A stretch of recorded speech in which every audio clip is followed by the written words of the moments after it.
Kindly ನಾವು ನಮ್ಮ ಕೆಲಸನ ಕೋರ್ಟ್ನಲ್ಲಿ ಮಾಡ್ತೀವಿ. ತಾವು ತಮ್ಮ ಕೆಲಸ ತಮ್ಗೆ ಎಷ್ಟು ಸಿಗುತ್ತೋ ಮಾಹಿತಿ ಅದು ತಾವು ಬಿತ್ತರ ಮಾಡಿ. ಸೊ ಹಾಗಾಗಿ ನಮ್ಮ ಕೆಲಸ ಕೋರ್ಟ್ನಲ್ಲಿ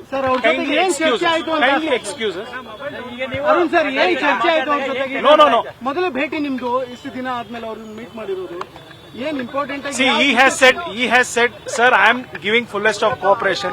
ರಾತ್ರಿ ಬಂದಿದ್ದೀನಿ, ಇಲ್ಲಿದ್ದೀನಿ. ಸೊ ನೆಕ್ಸ್ಟ್ ಡೇ ಕೂಡ ನಾನು ಇವತ್ತಿನ ದಿವಸ ಕೂಡ ನಾನು ಕೋಆಪರೇಟ್ ಮಾಡ್ಲಿಕ್ಕೆ ರೆಡಿ ಇದ್ದೀನಿ sir. I just explain him how the court procedures would work. ಅದನ್ನ ತಿಳಿಸಿ ಬಂದಿದ್ದೀನಿ. Sir, he made many comments related to political vendetta against him. Did he speak anything about? See, whatever he has spoken, it is already there on the media. I think I should not add or subtract anything what is already there.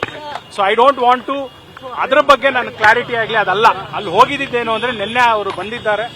ಇವತ್ತು ನನಗೆ SIT ಇಂದ ಹೇಳಿ ಕಾಲ್ ಬಂದಿತ್ತು. So ಹಾಗಾಗಿ ನಾನು ಬಂದಿದ್ದೀನಿ, ಮಾತಾಡಿದ್ದೀನಿ. ಅದಕ್ಕಿಂತ ಹೆಚ್ಚು ಇನ್ನೇನು ಆಗಿಲ್ಲ. ಹೊಳೆನರಸೀಪುರ ಕೇಸ್ನಲ್ಲಿ ಅರೆಸ್ಟ್ ಮಾಡಿದ್ದಾರೆ. SIT ಅಧಿಕಾರಿಗಳ ಪ್ರಶ್ನೆಗಳಿಗೆ ಉತ್ತರಿಸ್ತಿದ್ದಾರೆ ಸರ್, ಸ್ಪಂದಿಸ್ತಿದ್ದಾರೆ. ಅವ್ರೇನ್ ಕೇಳಿದ್ರು ಅಂತ ಮಾಡ್ತಿದ್ದಾರೆ. ಇನ್ನು ಮಾಹಿತಿ ಕೊಟ್ಟಿಲ್ಲ.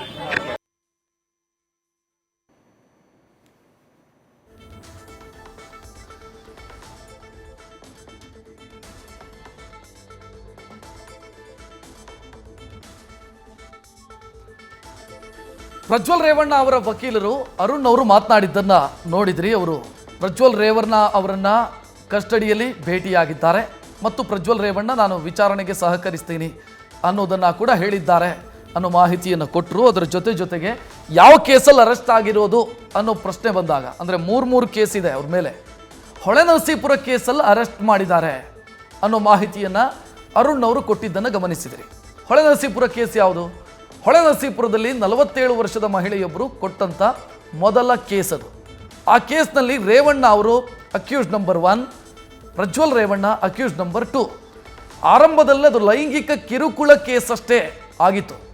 354A, 354D, 506 ಮತ್ತು 509 ಅಡಿಯಲ್ಲಿ ಕೇಸು ದಾಖಲಾಗಿತ್ತು. ಅಂದರೆ ಲೈಂಗಿಕ ಕಿರುಕುಳ, ಬೆದರಿಕೆ ಮತ್ತು ಮಹಿಳೆಯ ಗೌರವಕ್ಕೆ ಧಕ್ಕೆ ತಂದಂಥ ಆರೋಪದ ಮೇಲೆ ಕೇಸು ದಾಖಲಾಗಿತ್ತು.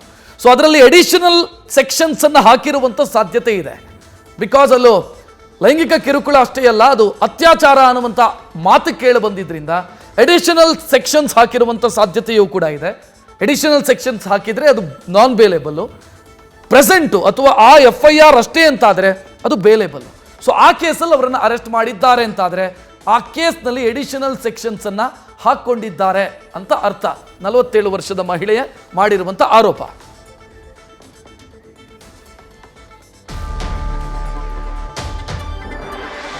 ಪ್ರಜ್ವಲ್ ಅರೆಸ್ಟ್ ಬಗ್ಗೆ SIT ಡೈರಿಯಲ್ಲಿ ನಮೂದು ಮಾಡಲಾಗಿದೆ. ನಿನ್ನೆ ರಾತ್ರಿ ನಡೆದಂಥ ಪ್ರಕ್ರಿಯೆ ಬಗ್ಗೆ ಡೈರಿಯಲ್ಲಿ ಉಲ್ಲೇಖಿಸಲಾಗಿದೆ. ಏರ್ಪೋರ್ಟಲ್ಲಿ ಅವರನ್ನು ಅರೆಸ್ಟ್ ಮಾಡಿದ್ದು, ಆ ನಂತರದ ಎಲ್ಲ ರೀತಿಯ ಪ್ರೊಸೀಜರು ಇದನ್ನು ಕೇಸ್ ಡೈರಿಯಲ್ಲಿ ನಮೂದಿಸಲಾಗಿದೆ. SITಯ ಕೇಸ್ ಡೈರಿಯಲ್ಲಿ ಇದೆಲ್ಲವನ್ನ ಕೂಡ ನಮೂದಿಸಲಾಗಿದೆ ಅನ್ನುವಂಥ ಮಾಹಿತಿ ಈಗ ಲಭ್ಯ ಆಗ್ತಾ ಇರೋದು. ಅಂದರೆ ಈ ಪ್ರೊಸೀಜರ್ ಇದು, ಆ ಪ್ರೊಸೀಜರನ್ನು SIT ಅಧಿಕಾರಿಗಳು ಪಾಲಿಸಿದ್ದಾರೆ. ಕೇಸ್ ಡೈರಿ ಮೇಂಟೈನ್ ಮಾಡ್ತಾರೆ. ಕೇಸ್ ಡೈರಿಯಲ್ಲಿ ಇಡೀ ಪ್ರೊಸೀಜರನ್ನು ಉಲ್ಲೇಖಿಸಲಾಗಿದೆ, ನಮೂದಿಸಲಾಗಿದೆ ಅನ್ನೋ ಮಾಹಿತಿ.